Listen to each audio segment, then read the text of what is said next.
Gusto mo ba magkaroon ng isang masaya, masagana at mapayapang pamumuhay? Subukan mong baguhin ang mga pananaw mo sa buhay. Alam mo, pagkagising pa lamang natin sa umaga, may mga choices nang nakaabang sa atin.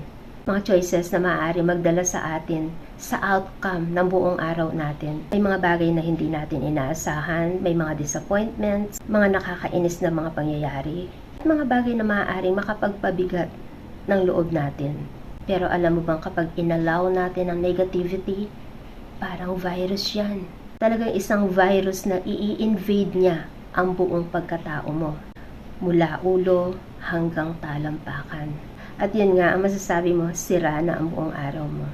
Tapos magkakaugat-ugat na yan. Yung negativity, magiging stress, magdudulot na maraming mga sakit na lalo makapagpapabigat ng buhay natin, di ba? Kaya't piliin nating maging magaan ang mga bawat umaga ng pagising natin. Hindi ibig sabihin na piliin mo yung magaan ay wala ng mga bagay na mga mabibigat na pagdadaanan. Yun bang kapag may mga pagkakataong kailangan mo munang huminto, hinto muna. Hindi nangangahulugang ang paghinto ay paghinto na rin ang pag-ikot ng mundo mo. You need to stop for a while so that we can gain more strength.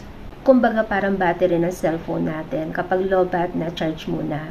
And then kapag full charge na, go na sa life. Ganun ang buhay. Ganun ang sikreto ng isang masaya at magaang pamumuhay. Hubarin yung mga negativity. Yung mga kinikim-kim na mga sama ng loob na pinakatago-tago pa ng matagal na panahon.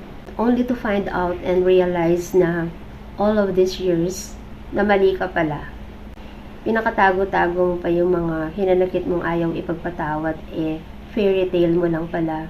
Bunga lang pala ng mga drama mo. O diba? Parang nagsayang ka lang ng mga panahon sa buhay mo. Alam mo, isa pa, wag nating hahabulin yung mga bagay na hindi pa natin abot kamay. Stop chasing the things that you cannot reach yet. Wag nating hayaang uubusin lamang ng mga worry, negativity, yung mga nalalabi pang bahagi ng buhay natin. Because happiness is a choice. Alam mo, hindi manggagaling sa iba yung saya natin. Tayo ang magpapasaya sa mismong sarili natin. Dahil ang saya ay nanggagaling sa mismong puso natin. It comes from within. At higit sa lahat, hayaan natin gabayan tayo ni Lord. Minsan hindi natin siya naririnig kasi masyadong maingay yung negativity na pinakikinggan natin. Pero alam mo ba, kapag binitawan mo na nga yung mga kabigatang yan, yung mga grudges na yan, maririnig mo na ng malinaw yung mga mensahe ng Diyos para sa buhay mo. Araw-araw, piliin nating maging masaya. Piliin nating maging grateful. Piliin nating maging mapayapa. At piliin nating magtiwala sa Diyos. Psalm 118 verse 24, "This is the day that the Lord has made. We will rejoice and be glad in it." Gentle reminder, you may not be able to control everything that happens in this life, but you can choose what you allow to stay in your heart and choose to enjoy the life you have today. Remember, it's your choice to be happy.